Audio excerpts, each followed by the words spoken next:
Hello, hello guys! For today's video nga mga kananay, andito na naman tayo sa kusina ni kananay. So ayan, nagpiprito tayo ng ating ulam ngayong pananggabihan. So ayan nga guys, magpiprito tayo ng fried chicken. O, diba?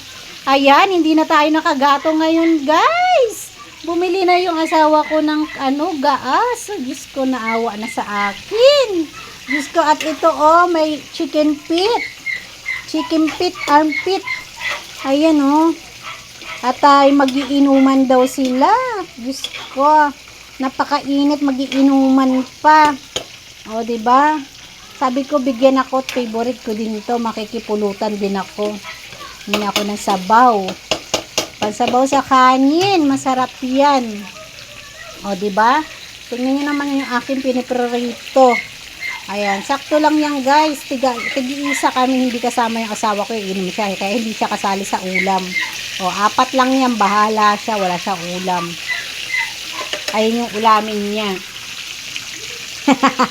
Yan yung ulamin niya. Yung pulutan nila.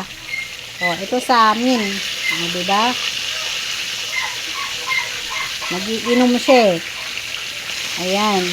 Kanina hininaan ko yung apoy nito guys, kasi nga medyo hindi ganun kalalim yung ating mantika para maluto yung pati loob. Hindi ko siya inaagad ng luto kasi baka mamaya sunog na yung yung ilalim, hilaw pa. Kaya dinadahan-dahan ko lang siya pag prito, hindi ko minamadali.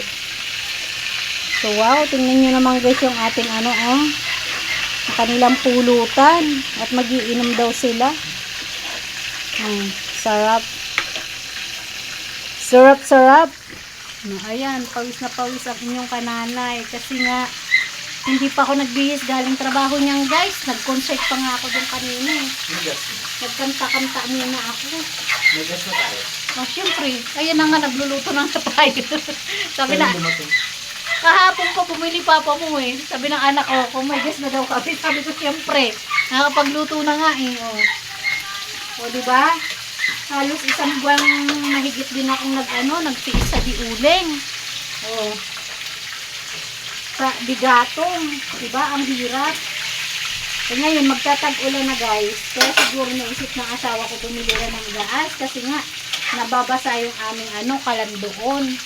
O, diba? So, ayan guys. Malapit na tayong kumain. So, ayan. I-off ko na to guys kasi luto na yan guys.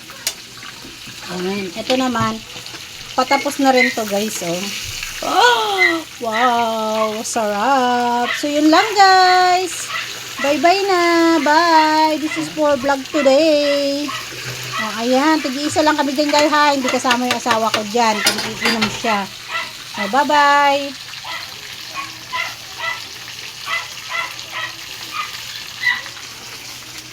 Ayan nagsasandok na siya, tiinom na sila. Chicken feet.